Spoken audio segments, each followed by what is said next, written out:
പാതിവില തട്ടിപ്പിൽ പ്രമുഖരുടെ നീണ്ട നിരയാണ്. NGO കോൺഫെഡറേഷനൊപ്പം പൊതുമേഖലാ സ്ഥാപനങ്ങളിലെ CSR തലവന്മാരും പരിപാടിയിൽ പങ്കെടുത്തു. കഴിഞ്ഞ വർഷം നടന്ന സോഷ്യൽ ഇന്നൊവേറ്റീവ് കോൺഫറൻസിലാണ് CSR തലവന്മാർ പങ്കെടുത്തത്. സൊസൈറ്റികൾക്ക് ഇവ CSR ഫണ്ട് വാഗ്ദാനം ചെയ്യുകയും ചെയ്തു. 2000-ലധികം ആളുകൾ പങ്കെടുത്ത സമിറ്റിൽ NGOകളിൽ നിന്ന് 10,000 രൂപ വാങ്ങി. VS രഞ്ജിത്ത് നൽകും കൂടുതൽ വിവരങ്ങൾ. VS രഞ്ജിത്ത്, ഒരു ഉച്ചകോടി തന്നെ സംഘടിപ്പിക്കുകയാണ്, ഒരു സമിറ്റാണ്. അതിലേക്ക് വരുന്നത് വിവിധ കമ്പനികളിൽ നിന്നുള്ള CSR ഫണ്ട് കൈകാര്യം ചെയ്യുന്ന ആളുകളാണ് എന്നതുകൂടി വ്യക്തമാകുമ്പോൾ ഈ ഫണ്ടിംഗ് എങ്ങനെയാണ്, അല്ലെങ്കിൽ തനിക്ക് എവിടെ നിന്നാണ് പണം വരിക എന്നത് ഈ പണം തരുന്ന സാധാരണക്കാരായ മനുഷ്യരെ വിശ്വസിപ്പിക്കാൻ കൂടി ഈ പരിപാടിയിലൂടെ കഴിഞ്ഞു എന്ന് വേണ്ടേ മനസ്സിലാക്കാൻ?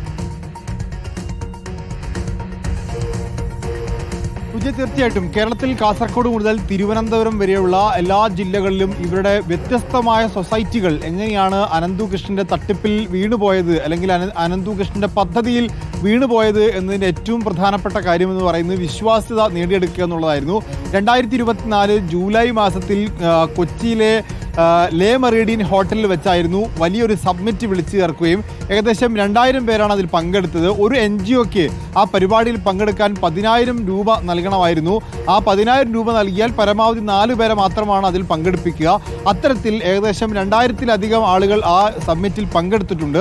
ആ യോഗത്തിൽ പങ്കെടുത്ത ആളുകൾ പറയുന്നത് അവിടെ വന്നുപെട്ടിട്ടുള്ള ആളുകളൊന്നും ചില്ലറക്കാരായിരുന്നില്ല. അതായത് ഈ NGOമാരുടെ CSO ഫണ്ട് കൈകാര്യം ചെയ്യുന്ന അതിൻ്റെ കോർഡിനേറ്റർമാരായിട്ടുള്ള ആളുകൾ, അതിൻ്റെ ഉപദേശകരായിട്ടുള്ള ആളുകൾ, അതോടൊപ്പം തന്നെ പൊതുമേഖലാ സ്ഥാപനങ്ങളുടെ CSR ഹെഡുമാർ, അദാനി ഗ്രൂപ്പിൻ്റെ ഉൾപ്പെടെ CSR ഗ്രൂപ്പിൻ്റെ CSR കൈകാര്യം ചെയ്യുന്ന ഹെഡുമാർ അവിടെ എത്തുകയും ആ പൊതുമേഖലാ സ്ഥാപനങ്ങളുടെ CSR ഹെഡുകൾ ഉൾപ്പെടെ അവിടെ എത്തി ഈ CSR ഫണ്ട് വാഗ്ദാനം ചെയ്യുകയും ചെയ്തു.